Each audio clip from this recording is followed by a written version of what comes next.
Mr. Chairman, ladies and gentlemen, I appreciate very much your generous invitation to be here tonight.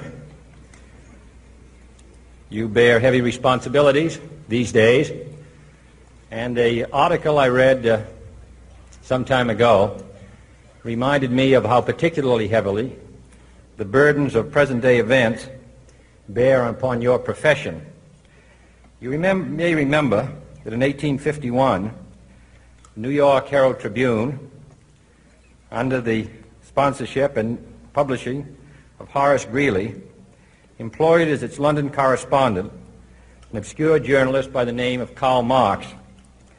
We are told that foreign correspondent Marx, stone-broke, and with a family ill and undernourished, constantly appealed to Greeley and managing editor Charles Dana for an increase in his munificent salary of $5 per installment, a salary which he and Ingalls ungratefully labeled as the lousiest petty bourgeois cheating. But when all his financial appeals were refused, Marx looked around for other means of livelihood and fame, eventually terminating his relationship with the Tribune and devoting his talents full-time to the cause that would bequeath to the world the seeds of Leninism, Stalinism, revolution, and the Cold War.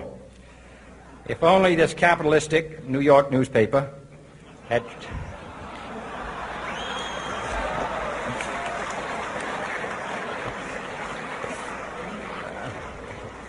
treated him more kindly, if only Marx had remained a foreign correspondent, history might have been different. And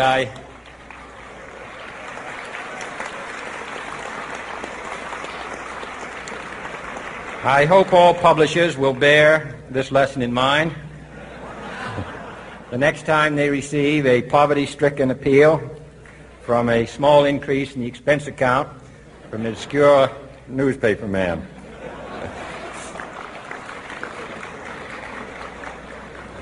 I have selected as the title of my remarks tonight, "The President and the Press."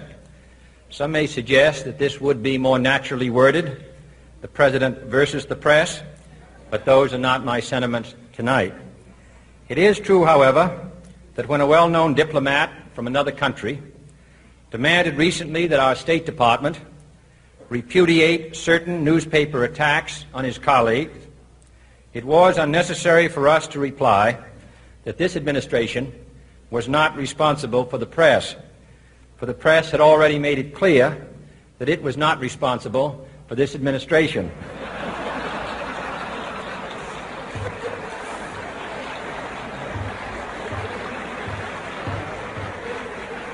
Nevertheless, my purpose here tonight is not to deliver the usual assault on the so-called one-party press. On the contrary, in recent months, I have rarely heard any complaints about political bias in the press, except from a few Republicans. Nor is it my purpose tonight to discuss or defend the televising of presidential press conferences.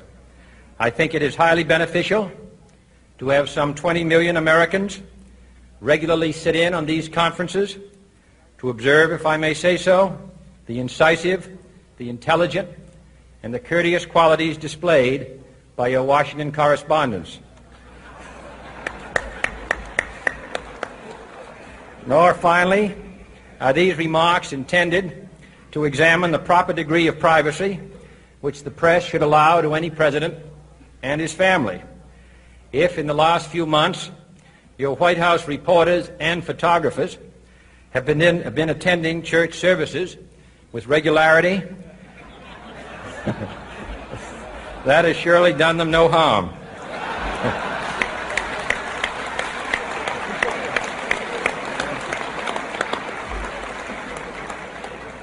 On the other hand, I realize that your staff and wire service photographers may be complaining that they do not enjoy the same green privileges, the local golf courses, which they once did. It is true that my predecessor did not object, as I do, to pictures of one's golfing skill in action. But neither, on the other hand, Did he ever bean a Secret Service man? My topic tonight is a more sober one, of concern to publishers as well as editors. I want to talk about our common responsibilities in the face of a common danger. The events of recent weeks may have helped to illuminate that challenge for some, but the dimensions of its threat have loomed large on the horizon for many years.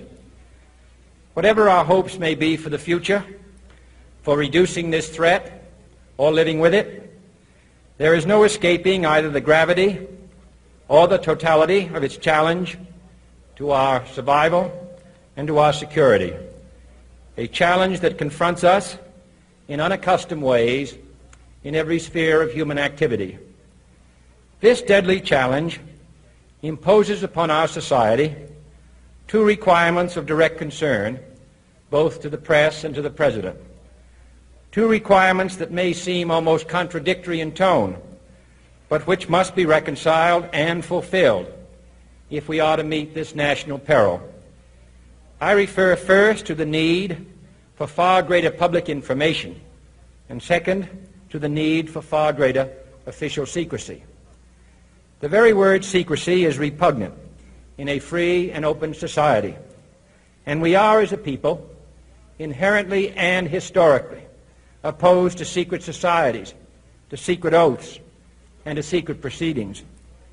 We decided long ago that the dangers of excessive and unwarranted concealment of pertinent facts far outweighed the dangers which are cited to justify it.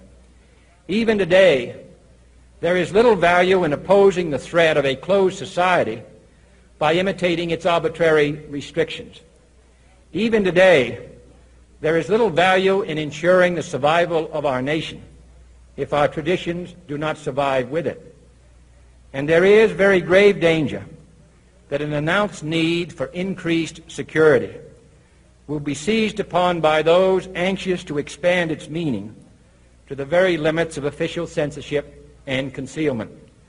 That I do not intend to permit to the extent that it's in my control. And no official of my administration, whether his rank is high or low, civilian or military, should interpret my words here tonight as an excuse to censor the news, to stifle dissent, to cover up our mistakes, or to withhold from the press and the public the facts they deserve to know. But I do ask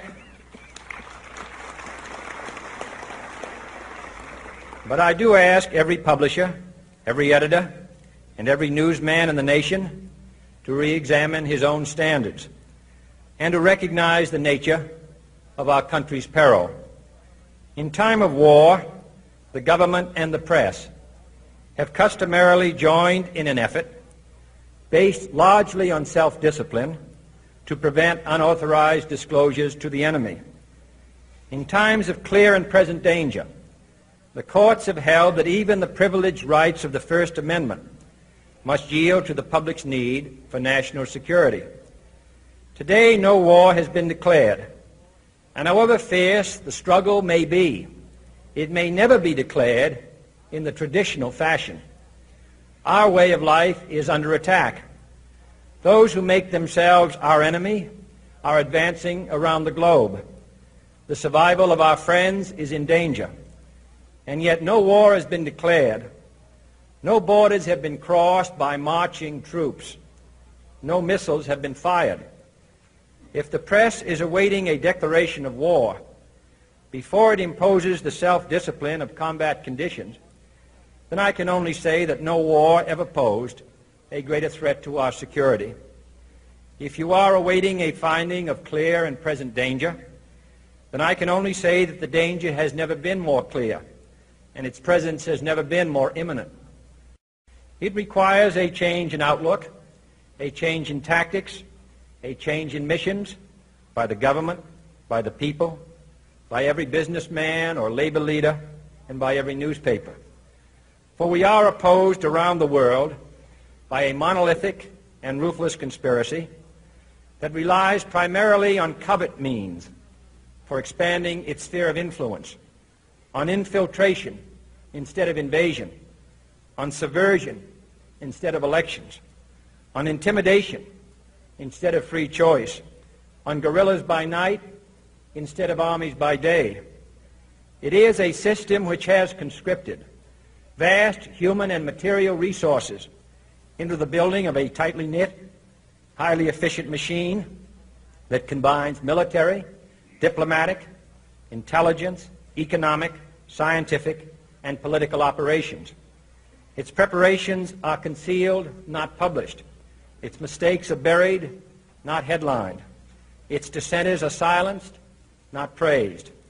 No expenditure is questioned, no rumor is printed, no secret is revealed. It conducts the Cold War, in short, with a wartime discipline no democracy would ever hope or wish to match. Nevertheless, every democracy recognizes the necessary restraints of national security. And the question remains whether those restraints need to be more strictly observed if we are to oppose this kind of attack as well as outright invasion. For the facts of the matter are that this nation's foes have openly boasted of acquiring through our newspapers information they would otherwise hire agents to acquire through theft, bribery, or espionage. That details of this nation's covert preparations to counter the enemy's covert operations have been available to every newspaper reader, friend and foe alike. That the size, the strength, the location, and the nature of our forces and weapons, and our plans and strategy for their use, have all been pinpointed in the press and other news media to a degree sufficient to satisfy any foreign power, and that in at least one case, the publication of details concerning a secret mechanism whereby satellites were followed required its alteration at the expense of considerable time and money. The newspapers which printed these stories were loyal, patriotic, responsible, and well-meaning. Had we been engaged in open warfare, they undoubtedly would not have published such items. But in the absence of open warfare, they recognized only the tests of journalism and not the tests of national security. And my question tonight is whether additional tests should not now be adopted. That question is for you alone to answer. No public official should answer it for you. No governmental plan should impose its restraints against your will. But I would be failing in my duty to the nation in considering all of the responsibilities that we now bear and all of the means at hand to meet those responsibilities if I did not commend this problem to your attention and urge its thoughtful consideration. On many earlier occasions I have said, and your newspapers have constantly said, that these are times that appeal to every citizen's sense of sacrifice and self-discipline. They call out to every citizen to weigh his rights and comforts against his obligations to the common good. I cannot now believe that those citizens who serve in the newspaper business consider themselves exempt from that appeal. I have no intention of establishing a new office of war information to govern the flow of news. I am not suggesting any new forms of censorship or new types of security classifications. I have no easy answer to the dilemma that I have posed and would not seek to impose it if I had one. But I am asking the members of the newspaper profession and the industry in this country to re-examine their own responsibilities, to consider the degree and the nature of the present danger, and to heed the duty of self-restraint which that danger imposes upon us all. Every newspaper now asks itself, with respect to every story, is it news? All I suggest is that you add the question, is it in the interest of national security? And I hope that every group in America, unions and businessmen and public officials at every level, will ask the same question of their endeavors and subject their actions to this same exacting test. And should the press of America consider and recommend the voluntary assumption of specific new steps or machinery, I can assure you that we will cooperate wholeheartedly with those recommendations. Perhaps there will be no recommendations. Perhaps there is no answer to the dilemma.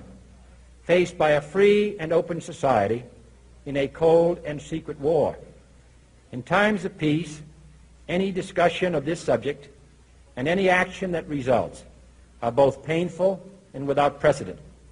But this is a time of peace and peril which knows no precedent in history. It is the unprecedented nature of this challenge that also gives rise to your second obligation, an obligation which I share, and that is our obligation to inform and alert the American people, to make certain that they possess all the facts that they need and understand them as well, the perils, the prospects, the purposes of our program, and the choices that we face. No president should fear public scrutiny of his program, for from that scrutiny comes understanding, and from that understanding comes support or opposition, and both are necessary. I am not asking your newspapers to support an administration, but I am asking your help in the tremendous task of informing and alerting the American people. For I have complete confidence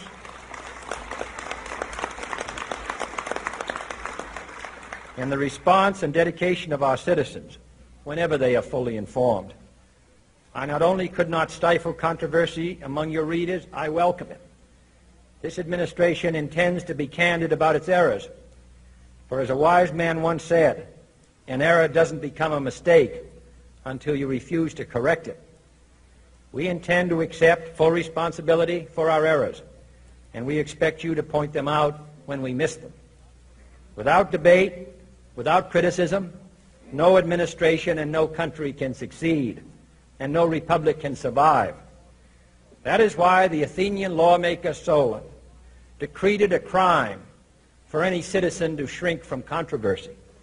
And that is why our press was protected by the First Amendment, the only business in America specifically protected by the Constitution, not primarily to amuse and entertain, not to emphasize the trivial and the sentimental, not to simply give the public what it wants, but to inform, to arouse, to reflect, to state our dangers and our opportunities, to indicate our crises and our choices, to lead, mold, educate, and sometimes even anger public opinion. This means greater coverage and analysis of international news, for it is no longer far away and foreign, but close at hand and local. It means greater attention to improved understanding of the news, as well as improved transmission. And it means, finally, that government at all levels must meet its obligation to provide you with the fullest possible information outside the narrowest limits of national security, and we intend to do it. It was early in the 17th century that Francis Bacon remarked on three recent inventions already transforming the world: the compass, gunpowder, and the printing press. Now the links between the nations, first forged by the compass, have made us all citizens of the world, the hopes and threats of one becoming the hopes and threats of us all. In that one world's effort to live together, the evolution of gunpowder to its ultimate limit has warned mankind of the terrible consequences of failure. And so it is to the printing press, to the recorder of man's deeds, the keeper of his conscience, the courier of his news, that we look for strength and assistance, confident that with your help, man will be what he was born to be, free and independent.